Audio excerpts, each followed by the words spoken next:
नमस्कार, आप देख रहे हैं CWB हिंदी न्यूज। इस साल शादी के 7 शुभ मुहूर्त अभी चुके तो अगले साल अप्रैल तक करना होगा इंतजार। देवउठनी एकादशी के बाद शुरू हो रहे मुहूर्त से शहनाइयां बजने लगेंगी। इस माह नवंबर में 3 और दिसंबर में 4 मुहूर्त विवाह के लिए श्रेष्ठ हैं। 25 नवंबर को देवउठनी एकादशी के साथ ही शुभ मुहूर्तों की शुरुआत होगी। कोरोना के चलते कॉलेज के ज्यादातर विद्यार्थी ऑनलाइन ही पढ़ना चाहते हैं। राज्य के महाविद्यालयों में स्नातक और स्नातकोत्तर कोर्सों की 17 नवंबर से कक्षाएं लगनी शुरू हो गई हैं। महाविद्यालयों ने ऑनलाइन और ऑफलाइन कक्षा लगाने के लिए हाल ही में एक सर्वे किया था, जिसमें अधिकतर विद्यार्थियों ने ऑनलाइन कक्षा का विकल्प चुना है। गुरुग्राम के सेक्टर 14 के राजकीय महिला महाविद्यालय के प्राचार्य RK गर्ग ने बताया कि 50% विद्यार्थियों को ऑनलाइन और 50% विद्यार्थियों को ऑफलाइन कक्षाओं के लिए बुलाया गया है। पहले दिन 1000 विद्यार्थियों को बुलाया गया था, लेकिन 50% की ही उपस्थिति दर्ज हो सकी। इनमें से ज्यादातर वह थे जो दाखिले के लिए अपने दस्तावेज जमा करने के लिए पहुंचे थे। लोहारू पंजाब नेशनल बैंक शाखा के वरिष्ठ प्रबंधक पुष्पेंद्र कुमार ने कहा है कि डिजिटल इंडिया की दौड़ में लोग अब डिजिटल तरीके से रुपए तो ट्रांसफर करने लगे हैं, लेकिन इस मामले में उपभोक्ताओं की मामूली सी चूक उसे काफी आर्थिक नुकसान भी पहुंचा सकती है। इसलिए प्रत्येक उपभोक्ता को गूगल पर दिए गए फर्जी हेल्पलाइन नंबरों पर कॉल करने से बचना चाहिए। पुष्पेंद्र कुमार ने कहा कि अगर आप गूगल पर किसी हेल्पलाइन नंबर को सर्च करते हैं तो पहले लिंक पर क्लिक करने से बचें और कॉल करने से पहले नंबर की जांच आधिकारिक वेबसाइट पर अवश्य करें, ताकि किसी भी प्रकार की ऑनलाइन धोखाधड़ी से बचा जा सके।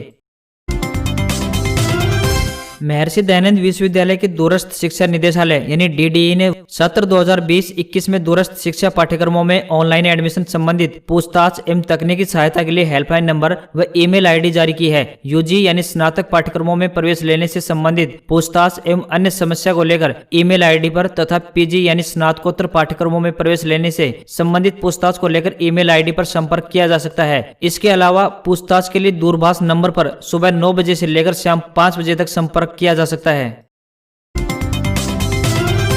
मवेशी तस्करी और गोकशी मामलों में शामिल लोगों पर नकेल कसते हुए हरियाणा के मुख्यमंत्री मनोहर लाल ने संबंधित अधिकारियों को जिला स्तर पर 11 सदस्यीय स्पेशल काउ टास्क फोर्स गठित करने के निर्देश दिए हैं। इस फोर्स में सरकारी और गैर सरकारी सदस्य शामिल होंगे, जिनमें पुलिस, पशुपालन, शहरी स्थानीय निकाय विभाग के अधिकारी और हरियाणा गौ सेवा आयोग, गोरक्षक समितियों और गौ सेवकों के 5 सदस्य शामिल होंगे। मुख्यमंत्री ने निर्देश देते हुए कहा कि टास्क फोर्स की स्थापना का मुख्य उद्देश्य राज्य भर में मुखबिरों और उनके खुफिया नेटवर्क के माध्यम से मवेशियों तस्करी और गोकशी के बारे में जानकारी एकत्र करना और मुखबिरों से प्राप्त जानकारी के बाद ऐसी अवैध गतिविधियों पर त्वरित कार्रवाई करना है।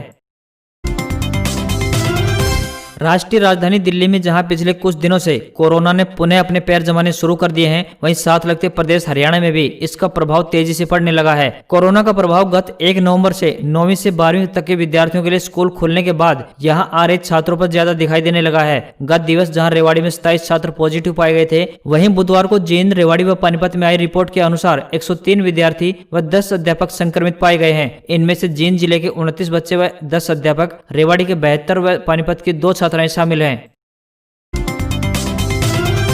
सैनिक स्कूल रेवाड़ी के प्रिंसिपल कर्नल S धर ने बताया कि सैनिक स्कूल में दाखिला प्रक्रिया शुरू हो चुकी है। नए सत्र में दाखिले के लिए अब 3 दिसंबर तक प्रवेश के लिए आवेदन किया जा सकता है। उन्होंने बताया कि रेवाड़ी के सैनिक स्कूल में कक्षा 6ठी में लड़कों के साथ ही अब लड़कियां भी अब प्रवेश ले सकेंगी। लड़कियों के लिए 10 सीटें निर्धारित की गई है, वहीं 75 सीटें लड़कों के लिए फिलहाल रखी गई है। सैनिक स्कूल में सिर्फ लड़कों को ही दाखिला दिया जाता था, लेकिन अब लड़कियों के लिए भी इनमें दाखिला दिया जाएगा। जो बेटियां सैन्य अधिकारी बनकर देश की सेवा करने का सपना देखती हैं, उनके लिए यह अच्छा अवसर है। महिलाओं की सेना में भागीदारी बढ़ रही है, जिसको देखते हुए यह कदम उठाया गया है।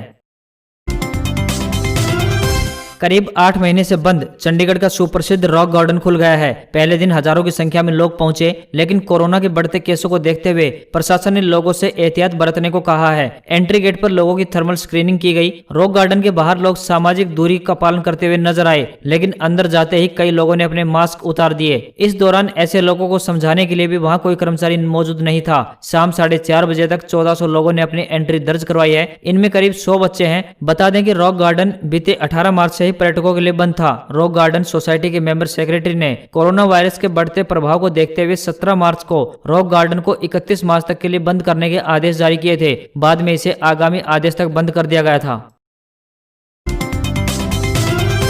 प्रधानमंत्री नरेंद्र मोदी के आत्मनिर्भर भारत अभियान के तहत मुख्यमंत्री मनोहर लाल ने आत्मनिर्भर हरियाणा बनाने की दिशा में तेजी से कदम बढ़ाने का काम शुरू कर दिया है। मुख्यमंत्री ने अधिकारियों के साथ बैठक कर उन्हें इस दिशा में प्रभावी योजनाएं बनाने के निर्देश दिए हैं। आत्मनिर्भर हरियाणा अभियान के तहत बहुआयामी योजनाओं के माध्यम से युवाओं में उद्यमशीलता की भावना पैदा करने पर बल दिया जाएगा, ताकि उनमें सरकारी नौकरी हासिल करने की बजाय उद्यमी बनने की सोच विकसित हो सके। इसी मंशा से बच्चे भी शिक्षण संस्थाओं में दाखिला ले सकें। आत्मनिर्भर हरियाणा बनाने के लिए सरकार पाठ्यक्रमों में उद्योगों की जरूरतों के अनुसार बदलाव करने को भी तैयार है।